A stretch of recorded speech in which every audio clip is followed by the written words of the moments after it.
que hoje muitas famílias estão comprometidas. Pesquisas pré-pandemia dizem que aproximadamente 1/3 dos casamentos dentro das igrejas estão acabando. Para que você possa ter uma noção, o número de casamentos caiu, números de divórcio aumentaram.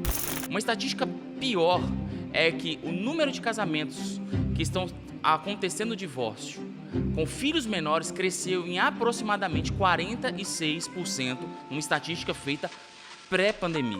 Olá, eu sou o pastor Márcio, sou da Igreja Conexão em Governador Valadares e eu quero te convidar para conversarmos sobre família. Quando Paulo fala em 1 Coríntios 6 e também no capítulo 7 de 1 Coríntios, Paulo faz uma abordagem a respeito de práticas sexuais que são disfuncionais a uma família. É óbvio que nós não estamos aqui só para falar de prostituição, mas a palavra usada para prostituição aqui é porneia. E porneia no grego não é só uma palavra com indicação a um sexo disfuncional, mas a palavra porneia é da origem, a gente vai conhecer ela como pornos, né, de pornografia, é um estilo de amor, porque no grego a palavra amor ela se divide em alguns contextos. Por exemplo, existe o amor fraterno, que é o amor entre amigos, existe o amor ágape, que é o amor sacrificial, mas também existe o amor pornos, que é o mais baixo tipo de amor. O amor pornos é um amor que consome, é aquele amor que devora, que busca a satisfação em função do outro, independente da perspectiva bíblica, porque a Bíblia vai falar no livro de João, no capítulo 3:16, que o Deus amou o mundo de tal maneira que deu o seu Filho unigênito, para que todo aquele que nele creia não pereça, mas tenha a vida eterna. Deus está dando o exemplo do nível de amor que nós devemos ter, que é o amor ágape, que é o amor onde há um sacrifício da minha pessoa para que o outro seja feliz. Na verdade, quando a Bíblia fala a respeito do casamento, ele diz que os maridos devem amar a sua esposa, como Cristo amou a igreja, e chama a esposa também para um lugar de submissão, de anular muitas vezes a sua vontade em prol de uma visão e uma missão que o marido tem. Tanto esse amor do marido que renuncia à sua própria vida, quanto o amor da esposa que renuncia o seu desejo, fala de uma perspectiva do amor ágape, o amor que se sacrifica para que o outro possa ser feliz. Diferente daquilo que Paulo fala em 1 Coríntios, quando o amor aqui é um amor que está buscando a sua autossatisfação. Ele está buscando o seu desejo, ele está buscando, em detrimento da vontade e das expectativas do outro, eu preciso me satisfazer.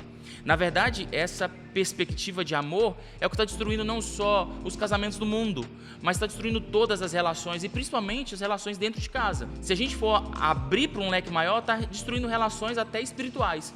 Por quê? Porque quando eu busco a Deus sem buscar o plano dele na minha vida, porque Paulo já dizia, né, não vivo mais eu, mas Cristo vive em mim, está dizendo, eu estou renunciando à minha vida para que a vontade do meu Deus seja cumprida em mim. Ele está dizendo, não importa a minha vontade, se eu amo, eu estou disposto a me sacrificar para que o propósito seja cumprido na minha vida. Nesse caso, o propósito de Deus. Mas quando a gente enxerga esse amor como um amor onde a minha vontade e os meus desejos precisam ser cumpridos, então a partir desse momento, o amor bíblico ele acaba se tornando um amor humano.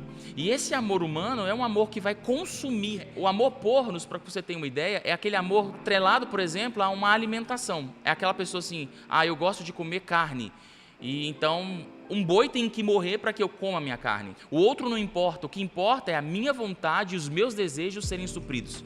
Essa perspectiva de amor, acredito que é um amor que hoje é difundido culturalmente e socialmente. Esse tipo de amor tem destruído relações, tem destruído famílias, marido e mulher, pai e filho, porque agora os sonhos do outro, a vontade do outro já não se importa mais.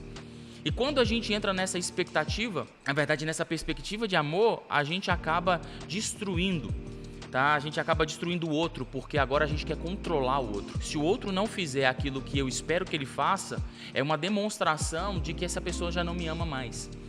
E essa perspectiva faz com que a gente se torne egoístas, amantes de nós mesmos, a gente acaba se tornando pessoas altamente egocêntricas, e aonde existe muita humanidade, existe pouca revelação de Deus. Então Deus não consegue habitar num lugar, ou numa casa, ou numa família, num casamento, onde o ego é o centro de toda a administração. Eu acredito que o que falta no meio de toda essa confusão social, cultural que nós estamos vivendo, e acredito também que até uma confusão teológica, o homem no centro, né, o antropocentrismo, aonde o homem está ali, o homem ele é de alguma forma importante no evangelho, acaba tirando da gente o entendimento do amor sacrificial. Todas as vezes que Deus vai revelar o amor dele, ele vai falar que houve algo que foi entregue, algo que foi dado pela parte dele primeiramente, para que o amor fosse estabelecido. Amor não é simplesmente um sentimento, mas amor é uma decisão, e muito mais do que uma decisão, amor são atitudes. Nós precisamos entender que as atitudes falam mais do que palavras, porque a partir desse momento onde eu entendo que a minha vontade, por exemplo, quando eu casei, eu não me casei para ser feliz, eu casei para que eu fizesse alguém feliz. Então a minha vontade muitas vezes seria suprimida para que o outro pudesse ser feliz. E é óbvio que essa dança que nós dançamos juntos, ela faz com que a gente sempre esteja satisfeito, porque o outro está sempre buscando nos agradar e nos fazer felizes, e isso acaba gerando na gente um esforço para que sim, a gente consiga fazer o outro feliz, e o outro faz a gente feliz, e a gente vai dançando e a gente vai construindo dentro dessa relação de buscar o outro, a felicidade do outro. A gente busca uma das coisas que mais tem faltado nos casamentos: cumplicidade. Quando nós não temos cumplicidade, nós deixamos de fazer aquilo que o outro gosta para fazer só o que a gente gosta. A gente deixa de abrir mão um pouquinho do que a gente gosta de fazer para fazer o que o outro gosta de fazer, porque o outro também faz isso. E isso tem se perdido, e a gente começa a fazer programas solitários, sozinhos, ou quando acompanhado de alguém insatisfeito não com a tarefa, não com a atividade, mas insatisfeito porque as suas emoções, as suas expectativas não estão sendo supridas. Então a gente acaba entrando num lugar chamado abuso também. Porque abuso não tem só uma linguagem sexual ou uma linguagem verbal, mas abuso é muitas vezes estar num lugar que você não deveria estar, ou estar num lugar onde você não gostaria de estar, e estar por força de uma posição. Então, quando nós não conhecemos as nossas posições, a gente acaba trocando lugares, e aí, por trocar lugares, a Bíblia vai fazer um extenso relato das destruições que um lar desajustado, ou seja, de pessoas fora da posição, pode causar. Existem hoje lares onde as crianças não sabem quem é a figura forte, há relações hoje onde pai não sabe o que é ser pai, mãe não sabe o que é ser mãe, porque também não sabe o que é ser marido, não sabe o que é ser esposa, não souberam o que é ser filho, e essas disfunções faz com que a gente acabe distorcendo e propagando uma cultura terrível, de geração em geração.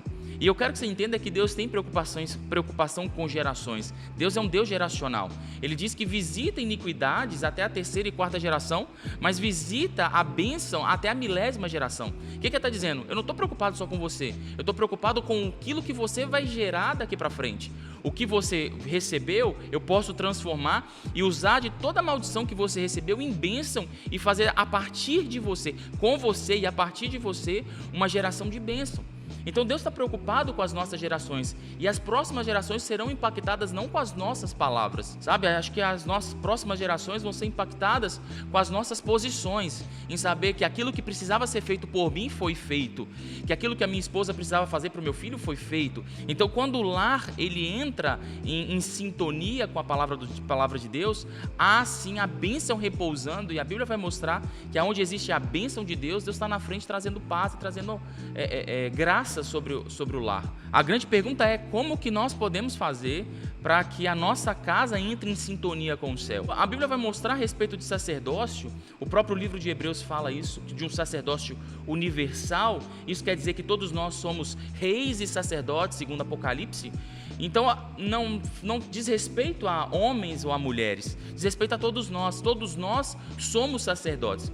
O sacerdote, desde a sua gestação, ele já era alguém já predestinado a funções específicas, e ele sabia que existiam atitudes e comportamentos dele desde criança que ia construir esse sacerdócio. Da mesma forma, Deus está dizendo: eu escolhi vocês. Quando o véu se rasga, agora todos nós temos livre acesso a Deus. Todos nós já somos predestinados, não de uma forma a todas as decisões, eu não acredito nisso, mas nós estamos predestinados a termos comportamentos que vão refletir essa glória de Deus em um determinado nível. Para que você entenda, Sacerdócio não fala a respeito de rituais, mas fala a respeito de integridade moral. Era alguém cuja a vontade e a palavra de Deus repousava sobre ele.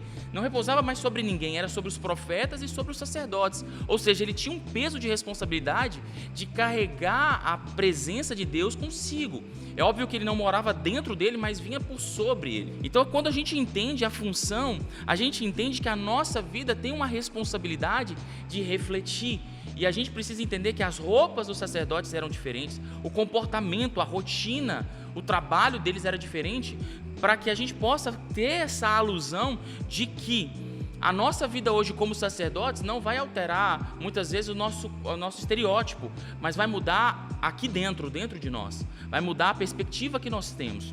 Tem um texto clássico, até para encerrar, Números capítulo 24 fala a respeito de um homem que se prostituía com uma mulher. O acampamento inteiro de Israel estava debaixo de uma praga. Deus desceu para matar mesmo as pessoas por causa desse pecado de prostituição.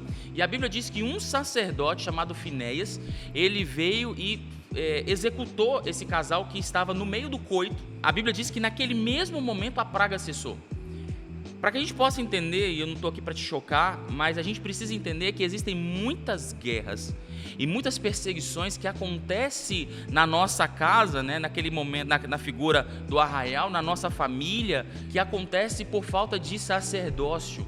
E quando nós nos posicionamos, muitas pragas ou perseguições ou investidas do inimigo cessam, não só porque oramos, porque jejuamos, mas porque nos posicionamos. Para que você possa entender qual é o seu lugar no reino, qual é o seu lugar em Deus, qual é o seu lugar na sua família e através dessa verdade mudar a realidade da sua casa, da sua família, do seu casamento, dos seus filhos, todas as áreas que hoje pode estar debaixo de caos, mas eu quero te dizer que existe esperança e Deus pode mudar a realidade da sua família e eu creio que a realidade da sua família será transformada em nome de Jesus.